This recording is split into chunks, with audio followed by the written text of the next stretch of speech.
Hello everyone, welcome back to the channel learn to earn with RSM. तो इस channel पे आपको weekend analysis के वीडियोस मिलते रहेंगे। तो आपको वीकेंड एनालिसिस में हम आज के सेशन में डिस्कस करेंगे अबाउट बैंक निफ्टी। कुछ स्टॉक्स के बारे में हम डिस्कस करने वाले हैं कि एग्जैक्टली कुछ ऐसे स्टॉक्स है जिसमें आने वाले वीक में आपको मोमेंटम देखने मिल सकता है। सबसे पहले निफ्टी और बैंक निफ्टी की अगर हम बात करें तो बैंक निफ्टी का इंडेक्स की जो फाइनल क्लोजिंग है वो हमें 42,437 को फ्राइडे के सेशन में देखने मिली। लास्ट वीक का अगर हम सेशन की बात करें तो लास्ट वीक का जो सेशन था ओवरऑल वोलेटाइल था एंड काफ़ी अच्छा मूवमेंट लास्ट वीक के सेशन में नहीं आया है। लास्ट वीक के सेशन में सेलर्स ने काफ़ी सारा पैसा कमाया होगा बिकॉज स्ट्रैडल और स्ट्रैंगल में काफ़ी ज़्यादा पैसा बनाया बिकॉज मैक्सिमम जो ओवरऑल मूवमेंट थी वो एक रेंज बाउंड मूवमेंट थी। तो अगर हम निफ्टी बैंक की बात करें तो निफ्टी बैंक अभी भी वीकली चार्ट के ऊपर स्ट्रांग दिख रहा है। अगर हम निफ्टी बैंक की बात करें तो ये एक बड़ा सा रेजिस्टेंस था 41,773 का एंड 41,773 का जो रेजिस्टेंस था उसको निफ्टी बैंक ने ब्रेक करके लास्ट 2 वीक से उसी के ऊपर ट्रेड कर रहा है and this will act like a support. अभी ये सपोर्ट का काम करेगा बिकॉज इसमें एक कंसेप्ट है और वो कंसेप्ट को हम कहते हैं जब भी कोई एक रेजिस्टेंस ब्रेक हो जाता है तब रेजिस्टेंस सपोर्ट का काम करता है। That is called as change in polarity. उसको हम चेंज इन पोलैरिटी भी कहते हैं। अभी अगर हम ओवरऑल इस कैंडल की बात करें तो ये जो कैंडल अभी बनी है इस कैंडल ने भी लास्ट वीक के कैंडल के ऊपर क्लोजिंग दी है। दैट इंडिकेट्स कि जो बैंक निफ्टी है वो अभी भी स्ट्रॉन्ग मोमेंटम में देखा गया है या ओवरऑल अगर जो निफ्टी बैंक निफ्टी है 2 वीक से कंटिन्यूसली मोमेंटम इसका स्ट्रॉन्ग है। तो इसको हम ग्लोबल मार्केट के सेंटीमेंट के साथ भी मर्ज करके देखेंगे एंड कुछ ऐसे स्टॉक्स आपको बताऊंगा जो आने वाले वीक में आप अपने वॉच लिस्ट में ऐड करके रख सकते हैं। जिस साइड में मोमेंटम आएगा उस साइड हम एक छोटा सा स्टॉप लॉस लेके पे कर सकते हैं। तो बेसिकली निफ्टी बैंक ओवरऑल अगर देखा जाए तो एक रेंज में ही घूम रहा था, लेकिन जैसे इसने ब्रेकआउट दिया एक स्ट्रॉन्ग मोमेंटम आ गया। तो अभी ये भी हो सकता है कि यहाँ से थोड़ा और ऊपर जाए या फिर थोड़ा सा यहाँ पे कंसोलिडेट करे और यहाँ पे इस रेंज में अगर आपको मिलता है तो काफ़ी अच्छा हमें रिस्क रिवॉर्ड रेशो यहाँ पे मिल सकता है। यहाँ से फिर ऊपर जाने के चांसेस इसके बढ़ जाते हैं। तो निफ्टी बैंक के बारे में तो हमने डिस्कशन कर लिया। अभी हम कुछ ग्लोबल सेंटीमेंट्स को देखते हैं बिकॉज फ्राइडे के सेशन में अगर हम बात करें तो फ्राइडे के सेशन में ओवरऑल हमारा जो मार्केट था वो ओवरऑल रेड में ही क्लोज हुआ है बट ज़्यादा नीचे नहीं गया है। ऑन एन एवरेज 20 पॉइंट्स का हमें बैंक निफ्टी में डाउन क्लोजिंग मिला था। तो अगर हम अभी ग्लोबल सेंटीमेंट्स को इसके साथ मिक्स करके देखें तो ग्लोबल सेंटीमेंट्स की अगर हम बात करें तो ग्लोबल सेंटीमेंट्स में SGX निफ्टी अपने रेजिस्टेंस के आसपास है, एक रेजिस्टेंस ले रहा है। फिबोनाची रिट्रेसमेंट मैंने यहाँ पे लगाया है। तो ओवरऑल अगर देखा जाए तो SGX निफ्टी वीकली चार्ट के ऊपर एक रेजिस्टेंस के आसपास है, वहाँ कंसोलिडेट कर रहा है।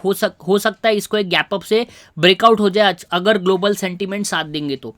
अगर हम डाउ फ्यूचर्स की बात करें तो डाउ फ्यूचर्स को थोड़ा सा डेली चार्ट के साथ देखने का ट्राई करते हैं सो दैट एक बेसिक हमें आइडिया आ जाए। तो डाउ फ्यूचर्स एक फ्लैग पैटर्न में फंसा हुआ है एंड अगर हम देखें डाउ फ्यूचर्स को तो डाउ फ्यूचर्स भी एक मोमेंटम में है। 246 पॉइंट्स का मोमेंटम हमें डाउ फ्यूचर्स ने फ्राइडे के सेशन में दिया था। मतलब फ्राइडे को हमारा मार्केट रेड में बंद हुआ है, लेकिन ओवरऑल अगर देखें तो ग्लोबल सेंटीमेंट्स पॉजिटिव मुझे यहाँ पे दिख रहे हैं।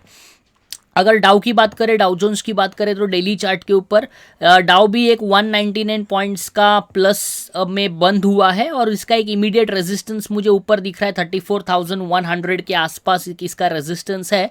तो अभी भी इतना एक मोमेंटम यहाँ पे 1500 पॉइंट्स के आसपास का मोमेंटम यहाँ पे हमको आने वाले टाइम में मिल सकता है। अभी हो सकता है कि थोड़ा सा नीचे आके ऊपर जाए बिकॉज कंटिन्यूसली 2 दिन से डाउ जो है वो ऊपर जा रहा है, लेकिन हम थोड़ा सा देखा जाए तो हम रेड में क्लोज हो रहे हैं।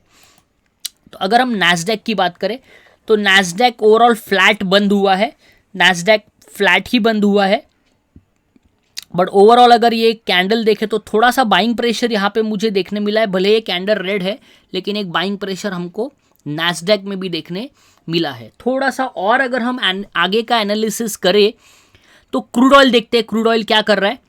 अगर हम क्रूड ऑयल की बात करें तो क्रूड ऑयल डाउन है, क्रूड ऑयल 243 पॉइंट्स डाउन है। और हमें पता है यूजुअली क्रूड ऑयल जब डाउन होता है, या गोल्ड की अगर बात करें, गोल्ड ज़्यादा करके डाउन जब होता है, तो अगर गोल्ड आपका डाउन है तो हमारा जो इक्विटी मार्केट है वो अप जाने के चांसेस है, बिकॉज आप सभी को पता है गोल्ड एंड इक्विटी मार्केट्स पे इन्वर्स रिलेशनशिप है। तो गोल्ड ओवरऑल 287 पॉइंट से डाउन दिख रहा है, गोल्ड फ्यूचर्स का कॉन्ट्रैक्ट जो है।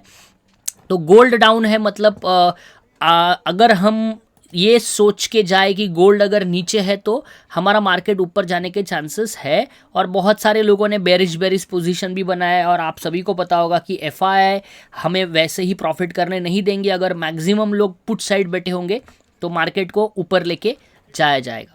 तो ये ओवरऑल मतलब ग्लोबल सेंटिमेंट्स फिलहाल तक पॉजिटिव है। मंडे को, आने वाले टाइम में मंडे को जब मार्केट SGX निफ्टी सुबह जब ओपन होगा तब लेट्स सी वो कैसे रिएक्ट करता है। वो जैसे रिएक्ट करेगा वैसे हम हमारे मार्केट की ओपनिंग देख सकते हैं। तो अभी कुछ हम स्टॉक्स के बारे में डिस्कस करेंगे। तो थोड़ा सा एक स्टॉक्स का कंसेप्ट अगर हम यहाँ पे डिस्कस करें तो ऐसे कुछ स्टॉक्स है जिसमें फ्राइडे के सेशन में काफ़ी अच्छा डिलीवरी हुआ है।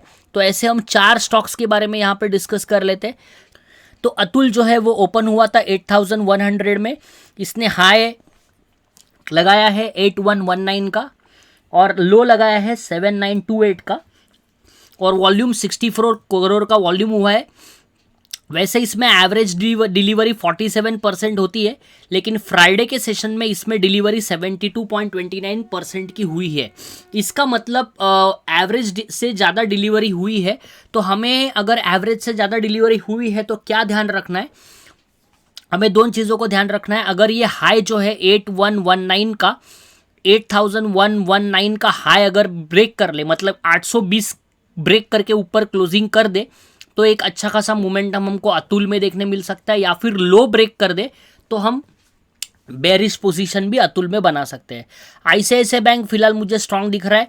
919 का ओपन हुआ था, 922 का हाई लगाया और 910 का क्लोज लगाया। तो आपको क्या ध्यान रखना है, हाई और लो ध्यान रखना है। ICICI बैंक में क्या ध्यान रखना है, 922 की लेवल ध्यान रखनी है, 910 की लेवल ध्यान रखनी है। जिस भी साइड ब्रेक होगा उस साइड हम एक शॉर्ट ट्रेड प्ले कर सकते हैं।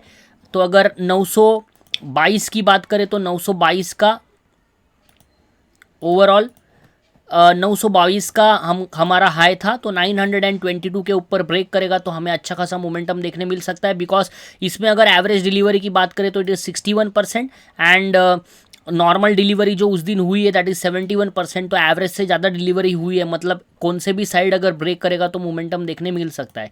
नेक्स्ट स्टॉक जो है हमारा दैट इज़ NTPC, ओपन हुआ 168 में, हाई लगाया 169 का, लो लगाया 165 का। तो इसमें देखो अगर हम एवरेज डिलीवरी की बात करें तो 55 है, लेकिन फ्राइडे के सेशन में डिलीवरी 70% हुई है, काफ़ी ज़्यादा डिलीवरी हुई है। तो आइदर साइड देखना है आपको, हाई ब्रेक करेगा तो ऊपर की पोजीशन लेंगे, लो ब्रेक करेगा तो नीचे की पोजीशन लेंगे। नेक्स्ट इज SBI लाइफ, वैसे डिलीवरी होती है 56%, लेकिन फ्राइडे के सेशन में डिलीवरी हुई है 70%। इसका हाई है 1261 और लो है 1237। जिस साइड भी ब्रेक करेगा उस साइड की पोजीशन हम एक छोटे से स्टॉप लॉस के साथ, अच्छा खासा रिस्क रिवॉर्ड के साथ ले सकते हैं। आई होप कि आज का सेशन आपको इंटरेस्टिंग लगा है। जो हमने आज के सेशन में डिस्कस किया है उसके बेसिस पे आपके बेसिक्स कुछ क्लियर हुए रहेंगे। अगर आपको ये वीडियो एनालिसिस अच्छा लगा है तो वीडियो को लाइक कर सकते हैं आप, और चैनल पे पहली बार आए हो तो सब्सक्राइब करके रखें, ताकि ऐसे ही वीकेंड एनालिसिस भरे वीडियोस आपको इस चैनल पे मिलते रहेंगे। Thank you very much. Next week मिलते हैं with same kind of analysis and with some new points as per the global sentiments. Thank you very much.